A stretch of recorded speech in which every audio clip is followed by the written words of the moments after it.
Alright, तो चलिए, स्वागत है आपका बीपीएससी बेसिक्स पे, आपका अपना चैनल। और हम लोग अभी ये हिस्ट्री का सेकंड पार्ट है। इम्तियाज़ अहमद से हम लोग ऑब्जेक्टिव क्वेश्चंस कर रहे हैं ताकि प्रीलिम्स में मार्क्स को मैक्सिमाइज़ किया जा सके, रिवीजन में आसानी हो, अच्छे से रिवाइज कर सकें।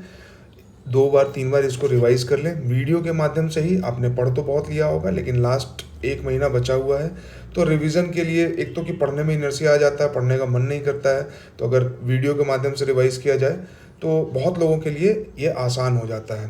बस एक ड्रॉबैक है, जो इंग्लिश मीडियम के हैं तो उनके लिए ये है कि भाई ये हिंदी में है, तो कोई बहुत बड़ा इशू है नहीं। अगर आप सुनोगे तो सब कुछ समझ में आ जाएगा। हमारा मोटो क्या है? मोटो यही है कि कम टाइम में अननेसेसरीली वीडियो को लंबा ना बनाया जाए कि हिस्ट्री का 12 घंटा का वीडियो है, पापा वीडियो है, मम्मी वीडियो है, ये वीडियो है, वो वीडियो है, ये ना किया जाए। क्रिस्प वीडियो बनाया जाए, कम टाइम में बनाया जाए, ऐसा बनाया जाए कि समझ में आए, और सिर्फ लाइन बाय लाइन पढ़ना दिया जाए, कुछ एडिशनल इन्फॉर्मेशंस भी दिया जाए ताकि इंटरेस्टिंग वे में चीज़ों को समझना आसान होता है, तो समझ सकें हम। तो ज़्यादा समय बर्बाद न करते हुए शुरू करते हैं। बस आपसे एक ही गुजारिश है कि आपका चैनल है, आप इसको शेयर कीजिए, सब्सक्राइब कीजिए चैनल को, दोस्तों के साथ शेयर कीजिए, लाइक कीजिए, कोई भी चीज़ हो कमेंट करके बताइए। और अगर बीच में मैं कहीं पे बोलता हूँ कि आप कमेंट करके आंसर दें तो ज़रूर दें। वो इसलिए नहीं कि कमेंट में बहुत सारे कमेंट्स आ जाएंगे, उसका कारण ये है कि जब आप लिखते हो, आप कमेंट करते हो, या आप गूगल सर्च करके उसके बाद कमेंट करते हो, तो वो इन्फॉर्मेशन आपके दिमाग में याद रह जाता है। और जब वो याद रह जाएगा और अगर एग्ज़ाम में आया तो वो आपके लिए बहुत बेनिफिशियल होगा। तो चलिए, गुप्तकालीन बिहार। गुप्तकालीन बिहार का मतलब हुआ कि भाई गुप्ता के टाइम पे जो बिहार था, तो चंद्रगुप्त फर्स्ट जो थे उनका राज्याभिषेक कहाँ पे हुआ था? तो ऑब्वियस सा बात है भाई कि जब पटना कैपिटल था, और गुप्ता जो है पटना को अपना कैपिटल बनाते हैं, पाटलिपुत्र को अपना कैपिटल बनाते हैं। चंद्रगुप्त के पाटलिपुत्र में राज्याभिषेक और गुप्त वंश के स्थापना का वर्ष कौन सा था? तो 320 एडी। ठीक है, अब देखिए कैसे याद रहेगा। चंद्रगुप्त मौर्य ये 320 बीसी में सम्राट बनते हैं। ठीक है, ये भी पाटलिपुत्र में इनका राज्याभिषेक होता है। और चंद्रगुप्त फर्स्ट ये 320 एडी में, 320 बीसी 320 एडी। ठीक है, तो 0 एडी से बराबर इधर बराबर इधर, दोनों क्या है? चंद्रगुप्त मौर्य, चंद्रगुप्त फर्स्ट। ठीक है, ये हुआ एडिशनल इन्फॉर्मेशन और याद करने का तरीका। अब बताइए कि क्या ये याद करने का तरीका आपको इतना प्यार से कहीं मिलता है? क्या मिलता है? मिल सकता है, बट ये हमारा अपना एफर्ट है, तो इसको अप्रिसिएट कीजिए। किस शासक ने वैशाली के लिच्छवी राजकुमारी कुमार देवी से विवाह किया था? कुमार देवी से चंद्रगुप्त प्रथम ने विवाह किया था। वैशाली की लिच्छवी राजकुमारी कुमार देवी से विवाह किया था। Marriage alliance. मैरिज अलायंस क्या होता था? अपने स्टेट को, अपने पावर को बढ़ाने का तरीका था, अपने आप को स्ट्रांग बनाने का तरीका था। ठीक है, तो जैसे बिंबिसार ने किया था, जैसे हर्यंक वंश के जो संस्थापक थे तो उन्होंने किया था बिंबिसार ने, तो उसी तरह से यहाँ पे चंद्रगुप्त प्रथम जो है, चंद्रगुप्त फर्स्ट जो है, वो वैशाली की लिच्छवी राजकुमारी जो है कुमार देवी, उनसे विवाह करते हैं। चंद्रगुप्त प्रथम ने 320 ईस्वी में महाराजाधिराज की उपाधि धारण की थी। महाराजाधिराज, अब देखिए बड़ा बड़ा टाइटल किया जाता था। जैसे पीछे हमने देखा है कि महापद्मनंदा जो थे, महापद्मनंदा ने कौन सा टाइटल लिया था? एक रथ, एक रात, एक छत्र, परशुराम अवतार, क्षत्रिय नाशक, ऐसा करके बहुत सारा टाइटल उन्होंने लिया हुआ था।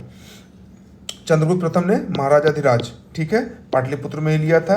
कैपिटल भी पाटलिपुत्र है, राज्याभिषेक भी पाटलिपुत्र में होता है, 320 ईस्वी में होता है। ठीक है, किस शासक ने स्वयं को लिच्छवी दोहित्र? लिच्छवी दोहित्र का मतलब क्या होता है? लिच्छवी दोहित्र का मतलब होता है son of, daughter of Lichchhavi. ठीक है, तो लिच्छवी दोहित्र कौन होगा? चंद्रगुप्त प्रथम होगा या समुद्रगुप्त होगा? चंद्रगुप्त प्रथम ने तो शादी किया था लिच्छवी राजकुमारी कुमार देवी से।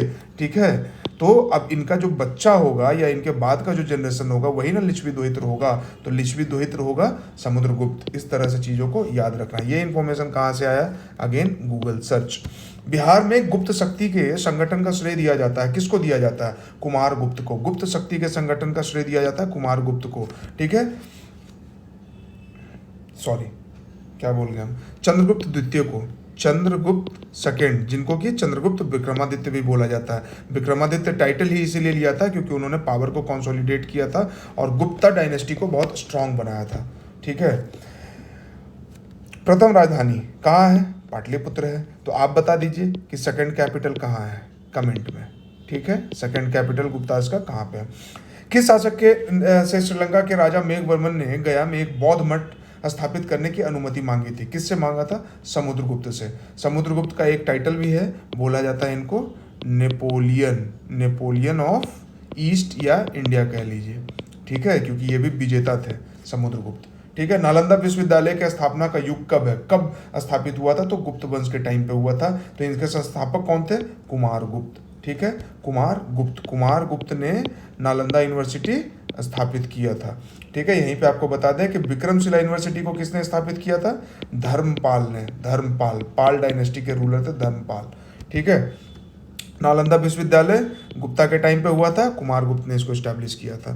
बोध गया के महाबोधि मंदिर की स्थापना हुई थी कब? गुप्त काल में। महाबोधि मंदिर भी गुप्त काल में बनाया गया था। ऐसा नहीं समझना कि मौर्य काल में बना था, क्योंकि बुद्धिज्म उस समय ज़्यादा चरम पे था। गुप्ता के टाइम पे महाबोधि मंदिर बनाया गया था। और महाबोधि मंदिर कहाँ बनाया गया था? जहाँ पे गौतम बुद्ध को ज्ञान की प्राप्ति हुई थी। चीनी यात्री फाहियान कितने समय तक पाटलिपुत्र में रहा था? कितने टाइम तक पाटलिपुत्र में रहा था? तो ये तो नहीं पूछा जाएगा मोस्ट प्रोबेबली, बट याद रखिएगा 3 साल के लिए रहा था चीनी यात्री फाहियान। ठीक है। किसके टाइम पे आया था? चंद्रगुप्त 2 के टाइम पे आया था, चंद्रगुप्त सेकंड के टाइम पे आया था। और 3 साल तक रहा था यहाँ पे। नालंदा यूनिवर्सिटी उनको जाना था और काफ़ी तारीफ किया था। किसका? बिहार का, मगध का, उस टाइम के मगध का। ठीक है। आर्यभट्ट का संबंध किससे है? पाटलिपुत्र से है। आर्यभट्ट क्या थे? मैथमेटिशियन। ठीक है। आर्यभट्ट ने क्या क्या कॉन्सेप्ट्स दिए थे? आप हो सके तो कमेंट में बताइए। गुप्त काल की एक सुंदर कार्तिकेय की मूर्ति कहाँ से मिलती है? शाहबाद से। इसको छोड़ दीजिए, याद रखना है तो रख सकते हैं। बिहार में 7.5 फीट ऊंची बुद्ध देव की पीतल की मूर्ति मिली थी। इसको सुल्तानगंज बुद्धा बोला जाता है। ठीक है, ये इंपॉर्टेंट है, इसको याद रखना है। अगर इसका फोटो देखेंगे काफ़ी सुंदर है। मात्र 7.5 फीट है, ज़्यादा ऊंचा नहीं है, हमसे 1-1.5 फीट ऊंचा है और काफ़ी सुंदर है। बहुत अच्छा पॉलिश्ड है, वेल क्यूरेटेड आइडल है। एनसीईआरटी में भी आपको इसका डायग्राम मिलेगा। सुल्तानगंज बुद्धा के नाम से फेमस है, तो इसलिए इसको याद रखना है कि ये गुप्ता के टाइम का था। गुप्ता के टाइम पे अगर मेंस में भी सवाल आता है तो आपको आर्ट में जब लिखना है कि आर्ट के लिए गोल्डन पीरियड था, तो एग्जाम्पल जब देंगे तो हम नालंदा यूनिवर्सिटी स्टैब्लिश हुआ वो एजुकेशन के सेक्टर में, तो आर्ट के सेक्टर में क्या हुआ भाई? तो महाबोधि टेम्पल हुआ है, बुद्ध देव की पीतल की मूर्ति जो है सुल्तानगंज बुद्धा है वो है, तो इसलिए इसको याद रखना जरूरी है। राजगीर के मणिनाग मंदिर में पत्थर पर खोदे हुए गणेश, विष्णु तथा नाग नागिन के चित्र हैं। किस टाइम के हैं? तो देखिए गणेश, विष्णु, ये सब भगवान का पूजा जो है ना गुप्ता के टाइम से अच्छे से शुरू हुआ था। उसके पहले जो है ना उस तरह से पूजा नहीं होता था, इवन कि टेम्पल भी नहीं बना था। टेम्पल का भी डेवलपमेंट जो है वो गुप्ता और पोस्ट गुप्ता के टाइम पे हुआ था। ठीक है, तो इस तरह का सवाल जब आया भगवान वगैरह के बारे में और गुप्ता वहां पे हो ऑप्शन में तो मार देना। मौर्य काल में तो हुआ नहीं था, पाल काल में भी नहीं हुआ था, गुप्त काल में हुआ था। राजगिरी में स्थित जरासंध की बैठक की स्थापना कब हुई थी? ये भी गुप्त काल के टाइम पे हुआ था। ठीक है। तीर भुक्ति, आधुनिक दरभंगा को तीर भुक्ति बोलते हैं। तो सबसे पहले तो नाम ही याद रखिए, क्योंकि आजकल बीपीएससी नाम भी पूछ रहा है कि भाई कि मगध को किस नाम से जाना जाता था। तो तीर भुक्ति, उसको दरभंगा जो है उसका नाम तीर भुक्ति है, जैसे चेचर, वैशाली, चिरान, सारण, है ना। तीर भुक्ति जो है वो उसका राज्यपाल कौन था? तो ये मत याद रखिए, बट तीर भुक्ति को याद रखिए कि दरभंगा है। बिहार में बौद्ध विहार का प्राचीनतम केंद्र क्या है? बौद्ध विहार का प्राचीनतम केंद्र भाई नालंदा है। उदांतपुरी किसका नाम है? पटना का नाम है उदांतपुरी। तो उदांतपुरी से भी पहले नालंदा था। विक्रमशिला किसके टाइम पे है भाई? विक्रमशिला बनाया गया था पाला रूलर्स। पाला रूलर्स कौन?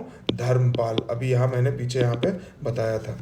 ठीक है। नालंदा विश्वविद्यालय किस लिए प्रसिद्ध था? बीपीएससी में आया हुआ सवाल है। क्यों प्रसिद्ध है? चिकित्सा के लिए? नहीं। तर्कशास्त्र के लिए? नहीं। बौद्ध धर्म दर्शन के लिए। बौद्ध धर्म दर्शन के लिए। तो नालंदा विश्वविद्यालय देखिए किस लिए फेमस है? बौद्ध धर्म दर्शन के लिए। संस्थापक कुमारगुप्त है। कब हुआ है? गुप्ता के टाइम पे हुआ है। और नालंदा से रिलेटेड 3-4 फैक्ट्स हैं, वो भी हम आगे देखेंगे। नालंदा में अवस्थित भारतीय विश्वविद्यालयों में फाहियान किसके शासन के दौरान आया था? किसके टाइम पे आया था? चंद्रगुप्त विक्रमादित्य या चंद्रगुप्त द्वितीय। ठीक है, चंद्रगुप्त द्वितीय या चंद्रगुप्त विक्रमादित्य। किसने यह वर्णन किया है कि मध्य भारत के सभी देशों में मगध देश में सर्वाधिक नगर थे? यानी मगध में सबसे ज्यादा सिटीज थे। जैसे मगध में पाटलिपुत्रा है, राजगीर है, फिर उधर चले जाएंगे तो अंग भी है।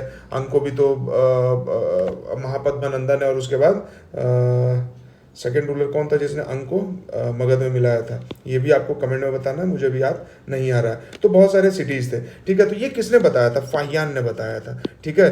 मेगास्थनीज किसके टाइम पे था? चंद्रगुप्त मौर्य के टाइम पे। मेगास्थनीज जो आया था, ग्रीक था, वो चंद्रगुप्त मौर्य के टाइम पे आया था। उसने भी बताया था कि पटना बहुत बेहतरीन शहर है, वहाँ 30 मेंबर का काउंसिल बनाया गया है, 6-6 लोग रहते हैं, सॉरी 6 ग्रुप में डिवाइड किया गया है, 5-5 मेंबर होते हैं, और टाउन प्लानिंग, टाउन का जो बाकी सब रख रखाव है सब कुछ वो ध्यान देते हैं। तो ये बताया था मेगास्थनीज ने। तो उसी तरह से फाहियान जब आया था चंद्रगुप्त सेकेंड के टाइम पे, ठीक है। ये चंद्रगुप्त मौर्य के टाइम पे आया था मेगास्थनीज, फाहियान आया था चंद्रगुप्त सेकेंड के टाइम पे। तो इसने भी काफ़ी तारीफ की थी और बताया था कि चिकित्सालय है, मुफ्त भोजन मिलता है, दवाएं मिलती है, चैरिटेबल काम होता है, ठीक है। किसके टाइम पे? गुप्ता के टाइम पे, ठीक है। यही सब फैक्ट जो है ना फिर हम मेंस में भी लिखेंगे। गुप्त संवत का आरंभ होता है, गुप्त संवत का आरंभ कब से होगा भाई? तो 320 ईस्वी में। क्यों? क्योंकि इसी समय ये पहला साल था जिस साल राज्याभिषेक हुआ था किसका? गुप्ता के जो संस्थापक थे उनका।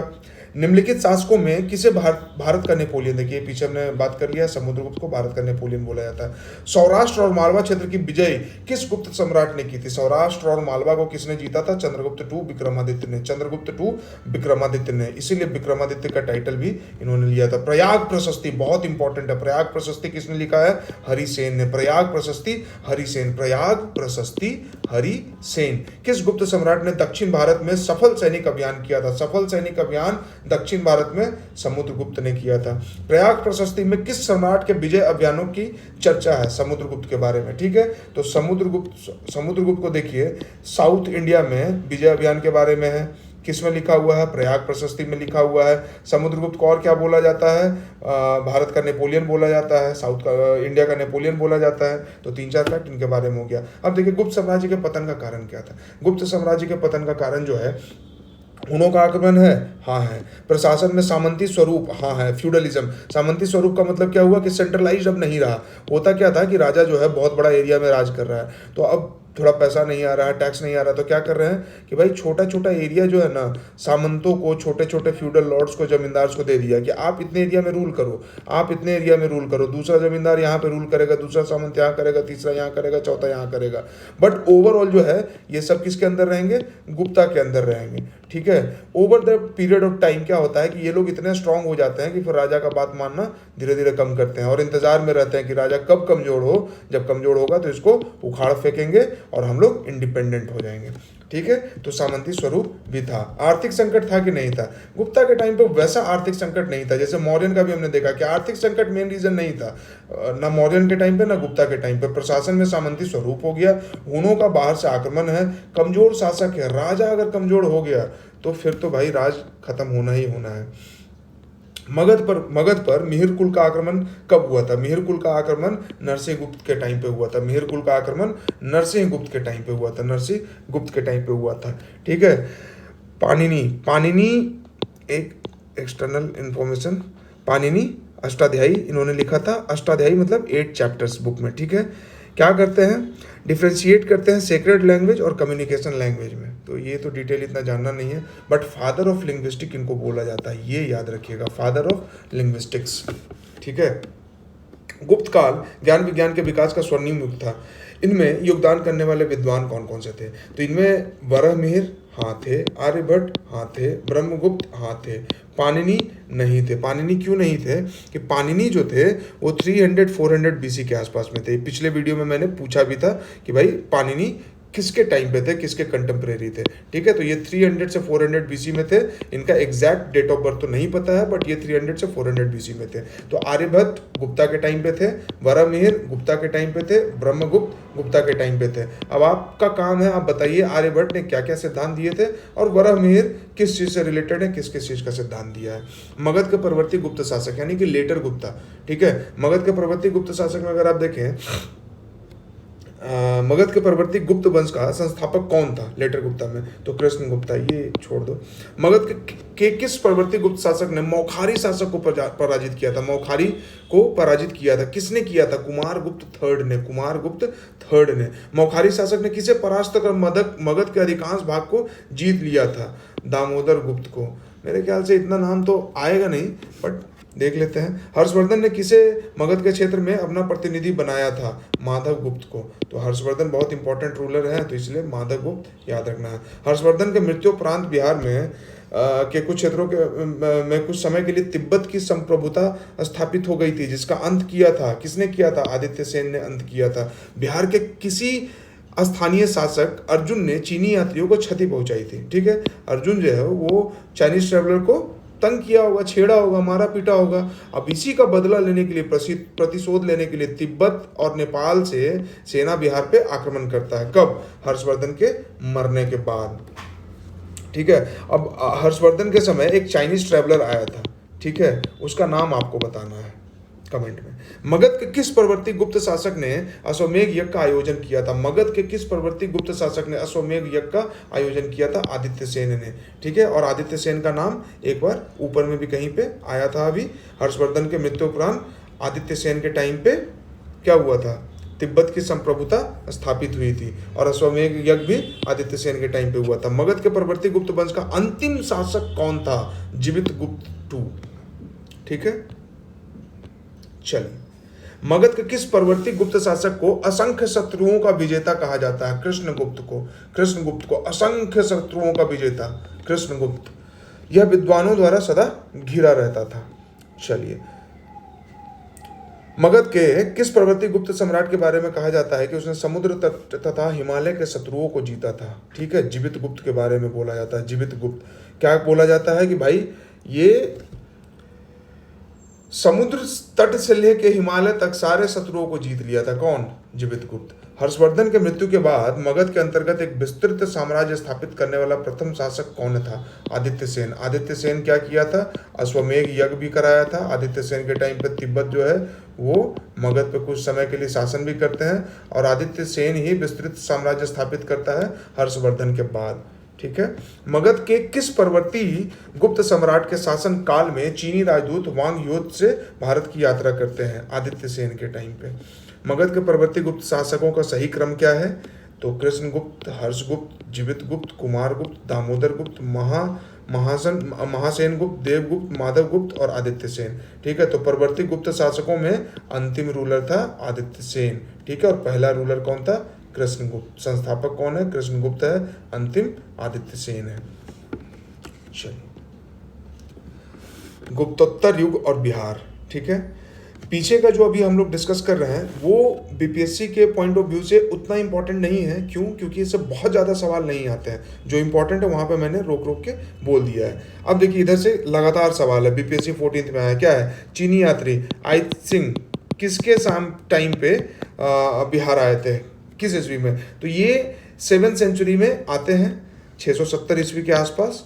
ठीक है, और 10 वर्षों तक नालंदा विश्वविद्यालय में शिक्षा प्राप्त करते हैं। भाई लगातार 10 साल।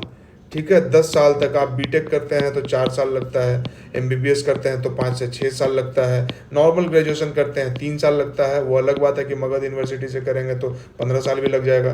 बट आई सिंह जो है वो चाइना से आता है, नालंदा यूनिवर्सिटी में एडमिशन लेता है और यहाँ 10 साल तक पढ़ाई करता है।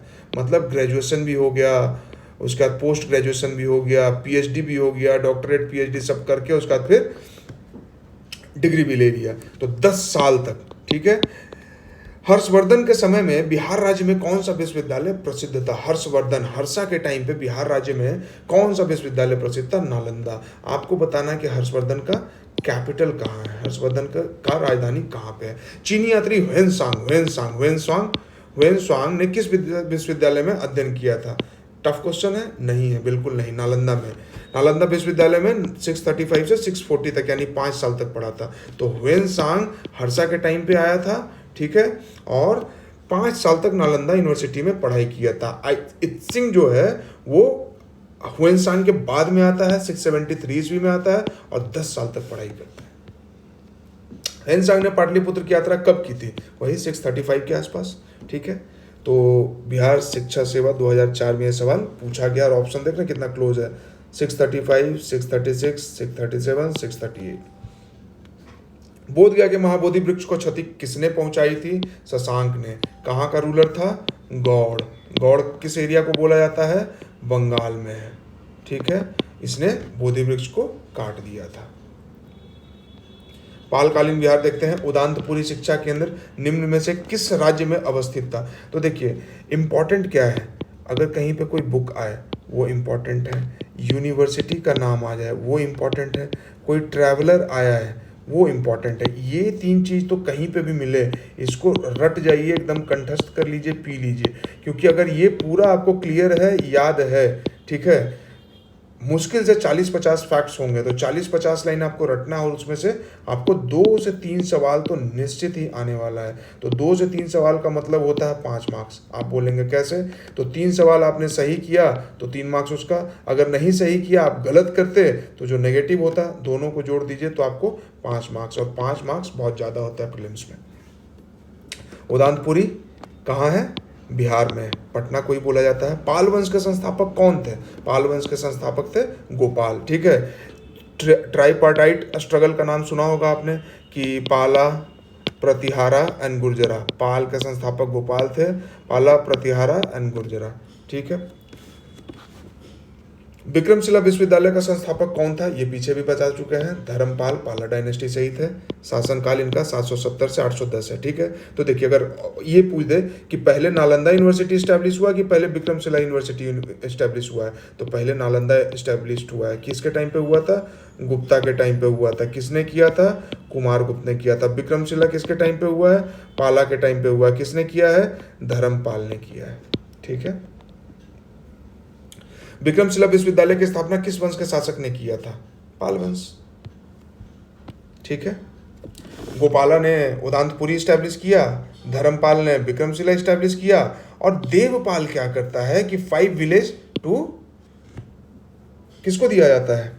धर्मपाल जो है वो विक्रमशिला यूनिवर्सिटी स्टैब्लिश करता है and 200 villages to Nalanda university, उसके देख रेख के लिए 200 विलेज देता है, ठीक है। गोपाल जो है पाला डायनेस्टी के संस्थापक है, वो उदांतपुरी पटना यूनिवर्सिटी स्टैब्लिश करते हैं, ठीक है।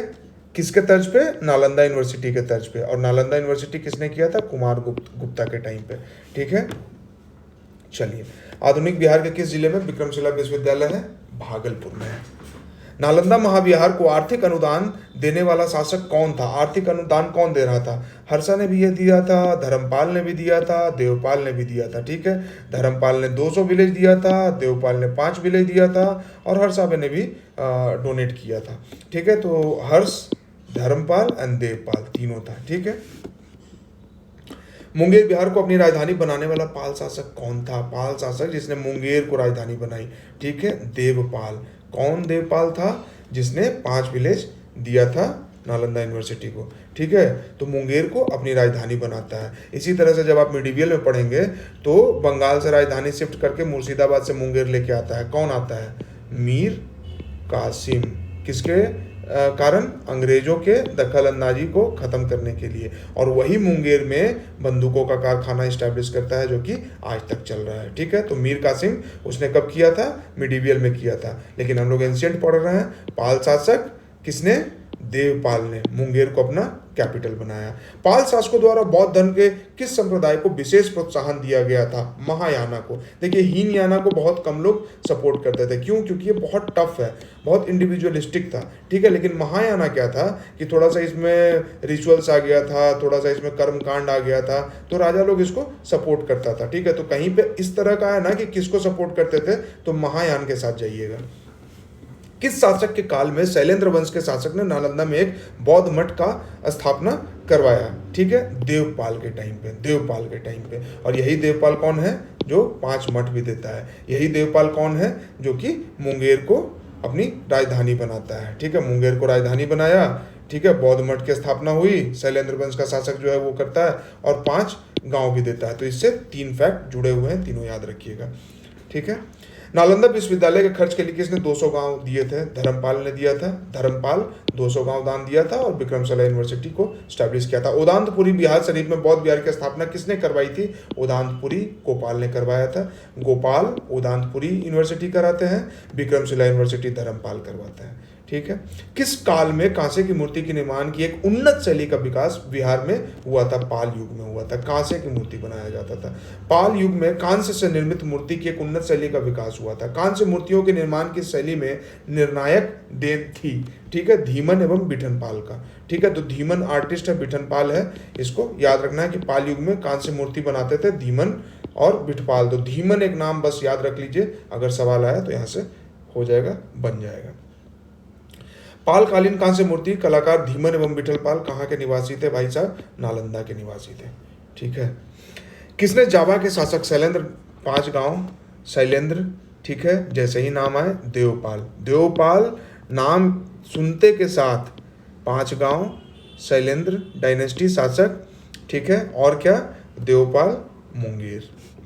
बौद्ध विद्वानों ने शांत रक्षित और आतिश दीपंकर किस काल में तिब्बत गए थे? बौद्ध विद्वानों में शांत रक्षित और आतिश दीपंकर तिब्बत कब गए थे, किसके टाइम पे? पाल काल में।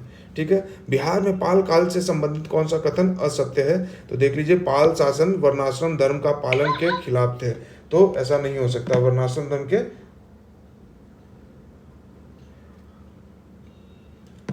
सॉरी एक मिनट, वर्णाश्रम धर्म को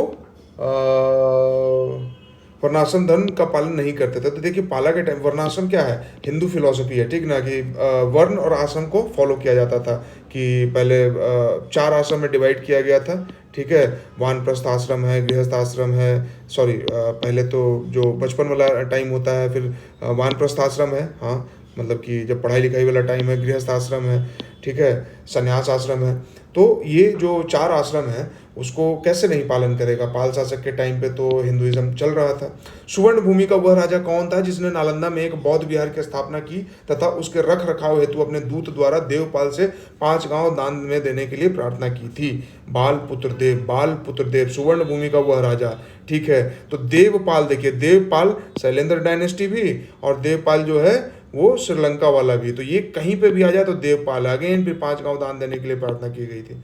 ठीक है, और इसका आंसर क्या है? बालपुत्र देव। ठीक है, बालपुत्र देव। पालकालीन कांस्य प्रतिमाएं सांचे में ढली है, इसका साक्ष्य मिलता है कहाँ से? नालंदा एवं कुकरीहार। कुकरीहार गया को बोला जाता है, तो ये नाम भी याद रखिएगा, कुकरीहार, कुकरीहार गया है। ठीक है, पालकालीन मूर्ति कला धीमन एवं विठलपाल समकालीन थे, किसके थे? समकालीन थे भाई, धर्मपाल, देवपाल। तो ये तो याद रखना बहुत मुश्किल है। धीमन एवं विठलपाल क्या थे? कांसा का मूर्ति बनाता था और नालंदा का रहने वाला था। ठीक है, चलिए, पाल शासक अपना आदेश प्रसारित करते थे, कैसे करते थे? पाटलिपुत्र से करते थे। ठीक है, क्योंकि पाटलिपुत्र कैपिटल था उनका। श्रीनगर भुक्ति कहा जाता है, किसको कहा जाता है? मगध को कहा जाता है। पाल काल में श्रीनगर भुक्ति कहा जाता था मगध को। देवपाल की अनुमति से सुमात्रा के राजा बालपुत्र देव ने कहाँ विदेशी विद्यार्थियों के लिए छात्रावास का निर्माण कराया था? नालंदा में। ठीक है, देवपाल, अब तो रटा गया होगा, देवपाल मुंगेर राजधानी को बनाया था, देवपाल शैलेंद्र डायनेस्टी वाला भी इसको रिक्वेस्ट किया था, और सुमात्रा के राजा बालपुत्र देव ये भी इसको रिक्वेस्ट कर रहा है। ठीक है, छात्रावास बनाया कहाँ? नालंदा यूनिवर्सिटी में।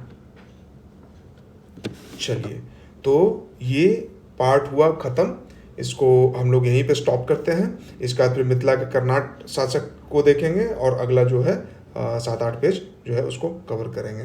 तो चैनल को सब्सक्राइब कीजिए, लाइक कीजिए और दोस्तों के साथ शेयर कीजिए। Thank you very much.